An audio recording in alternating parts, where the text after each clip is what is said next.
Հալաբյան փողոցում սուպերմարկետի դիմաց գիշերը 10:22-ին դանակահարել են 8 համարի ավտոբուսի վարորդին։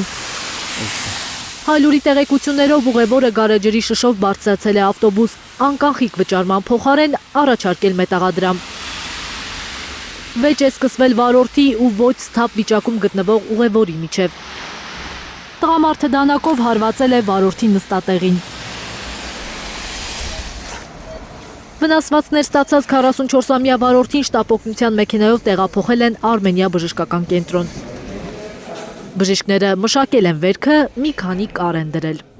Բերել են շտապօգնության մեքենայով, որպես հետուկի շրջան քաղաքացի, հետուկի շրջանի կտրած ծագած վերքը առաջնային վիրաբուժական մշակում է, ամբուլատոր պայմաններում մշակվել է, կար է դրվել եւ ինքը հրաժարվելով հետագա ստացիոնար կամ ամբուլատոր զգուշությունից գնացել։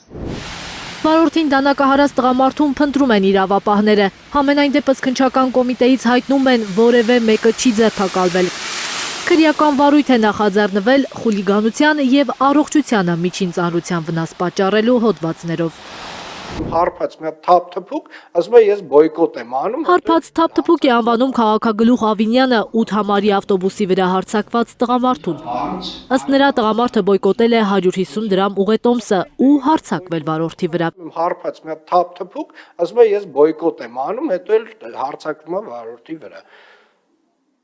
Ով է մեղավոր վարորդը, որ ասում է օրինական պահանջ է ներկայացնում, ասում է եղբայր վճարի։ Դա իր պայմանագրային պարտավորությունն է։ Պայմանագրով վարորդը կարող է զգուշացնել, բայց ոչ պարտադրել ուղևորին վճարել ուղետոմսը։ Քաղաքացիական պայմանագիրն է այդ լարումն ու ուղետոմս պարտադրելու պահանջը դրել վարորդների ուսերին, հայտարարում է ավականու ընդդիմադիր անդամ Արշակ Սարգսյանը։ Ըստ նրա վարորդին դանակահարելու դեպքի պատասխանատուն նույնպես իշխող կուսակցությունն է։ Այն որ եվրոպական քաղաքներից էր Տիգրան Ավինյանը խոսում, այդ որ եվրոպական քաղաքում է չվճարման համար ավտոբուսը կանգնում ու կռիվ դարձնում քաղաքացիների միջև։ Այդ քաղաքացիներին ինչի է կռվածնում միմյանց հետ։ Ինչի։ Ինչ եք ուզում այդ քաղաքացիներից, վարորդը պիտի կանգնի, վարորդին ընդեղ եք բաց դրության մեջ դնում, այդ քաղաքացիներին իրար հետ եք կռվածնում, այսինքն ուր եք ուզում հասնել, բա հսկիչներ ինչի համար էիք դրել, որ մտնեն տուգանեն, խիբ քաղաքացին պիտի մյուս քաղաքացու հետ կռիվ անի։ Թե ինչ է իրականում տեղի ունեցել 3 գիշերը Հալաբյան փողոցում, պարզ կդառնա, երբ իրավապահները ուսումնասիրեն ավտոբուսի տեսագրությունները։ Երևանի ավտոբուս ընկերության մամուլի խոսնակը Հայլուրին հայտնել է, որ տեսանյութերը հանձնել են ոստիկանությանը։